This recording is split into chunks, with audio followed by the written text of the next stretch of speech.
블루카가 전한 거룩한 복음입니다. 주간 첫날 바로 그날 예수님의 제자들 가운데 두 사람이 예루살렘에서 예순 스타디온 떨어진 엠마오라는 마을로 가고 있었다. 그들은 그동안 일어난 모든 일에 관하여 서로 이야기하였다. 그렇게 이야기하고 토론하는데 바로 예수님께서 가까이 가시어 그들과 함께 걸으셨다. 그들은 눈이 가리어 그분을 알아보지 못하였다.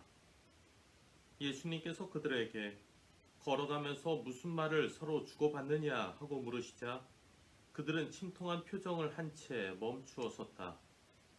그들 가운데 한 사람 클레오파스라는 이가 예수님께 예루살렘에 머물렀으면서 이 며칠 동안 그곳에서 일어난 일을 혼자만 모른다는 말입니까? 하고 말하였다.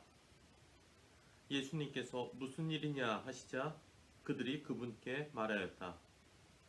나자렛 사람 예수님에 관한 일입니다. 그분은 하느님과 온 백성 앞에서 행동과 말씀에 힘이 있는 예언자하셨습니다. 그런데 우리의 수석 사제들과 지도자들이 그분을 넘겨 사형 선고를 받아 십자가에 못 박히시게 하였습니다. 우리는 그분이야말로 이스라엘을 해방하실 분이라고 기대하였습니다. 그 일이 일어난 지도 벌써 사흘째가 됩니다. 그런데 우리 가운데 몇몇 여자가 우리를 깜짝 놀라게 하였습니다. 그들이 새벽에 무덤으로 갔다가 그분의 시신을 찾지 못하고 돌아와서는 말이 천사들의 발현까지 보았는데 그분께서 살아계시다고 천사들이 일러주더랍니다.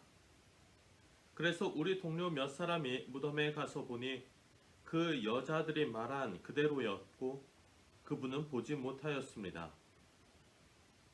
그때 예수님께서 그들에게 이르셨다.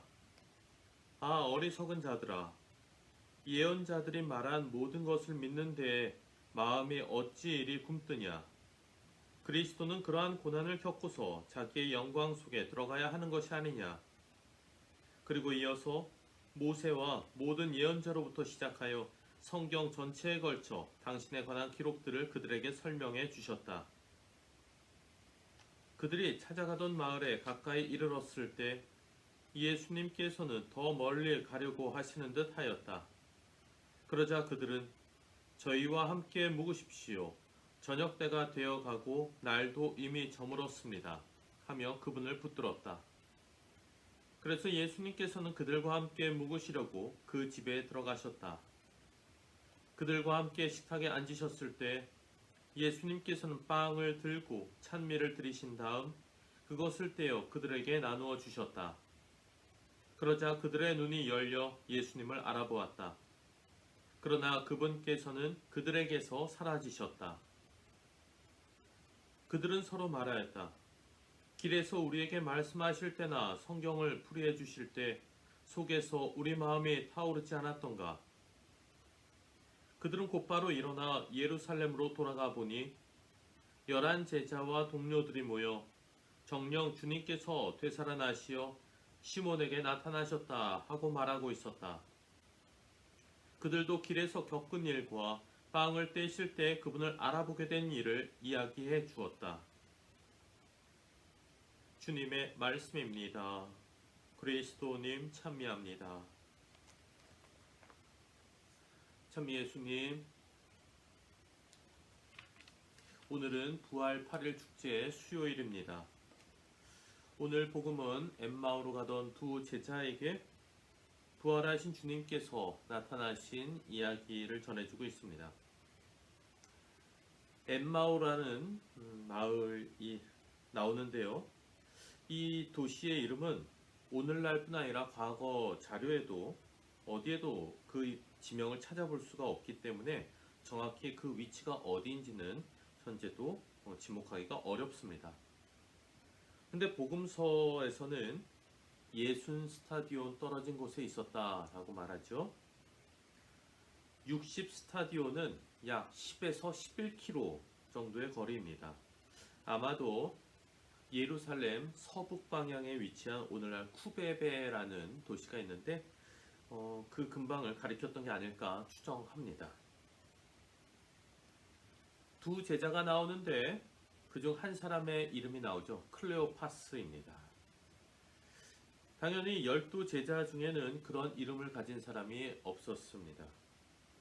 그는 12제자에 속하지 않은 인물이었고, 또 복음의 후반을 보면 그들은 예수님을 알아보고 예루살렘의 11제자와 동료들에게 그 사실을 알렸다라는 점으로 보아서 그와 동행했었던 다른 한 명 역시 주님의 12제자에 속하지 않는 사람이었음을 우리 알 수 있습니다. 12제자에 뽑혀서 그 그룹에 속하진 않았지만 예수님께 희망을 가지고 그분을 따라다녔었던 이 두 제자입니다. 그들에게 주님의 십자가상 죽음은 큰 상처이고 절망이었을 것입니다.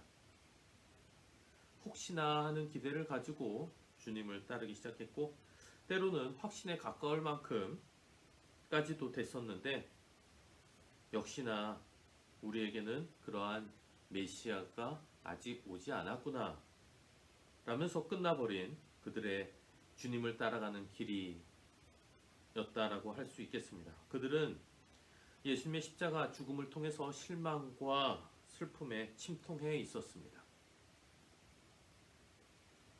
그들이 예루살렘에서 엠마오로 가던 길에서 나눈 대화는 예수님에 대한 것이었습니다. 그때 주님께서 동행하시죠. 그리고 질문을 하십니다. 걸어가면서 무슨 말을 서로 주고받느냐? 그들은 침통한 표정을 한 채 멈추어 섰다라고 합니다. 이 장면을 한번 여러분 상상해 보시기 바랍니다. 예수님께 일어난 절망스러운 사건이 참 제자로서 한스러운데, 그 사건조차 알지 못하는 듯 보이는 상대에게 갖는 그 태도 말입니다. 황당하기도 하고 또 어처구니가 없기도 하고, 이것도 모르고 있었는가 하는 무시의 마음도 주님께 가졌을 법하고, 또 자신들의 아픔을 전혀 공감하지 못하는 이에 대해서 갖는 원망의 마음도 그들은 품었을 것입니다.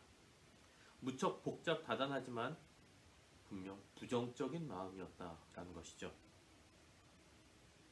이러한 마음, 이러한 입장에서 예수님에 대해서 쭉 설명을 합니다. 나자렛 사람 예수님에 관한 일입니다. 이렇게 시작하면서 예수님에 대해서 이야기를 쭉 이어갑니다. 그런데 20세기에 뛰어난 성서학자였었던 마르틴의 추기경은 이 대목을 해설하면서 너무나 아이러니한, 너무나 역설적인 대목이라고 얘기를 했습니다. 왜냐하면 두 제자가 설명하는 예수님 이야기 중에 사실 틀린 말은 하나도 없거든요. 모두가 다 맞는 말이고, 심지어는 그들의 설명은 나중에 사도들이 복음을 전할 때 했었던 그 내용과 완벽하게 일치하는 것이었습니다. 그런데 그들은 이 설명을 침통한 표정으로 하고 있었다라는 것이죠.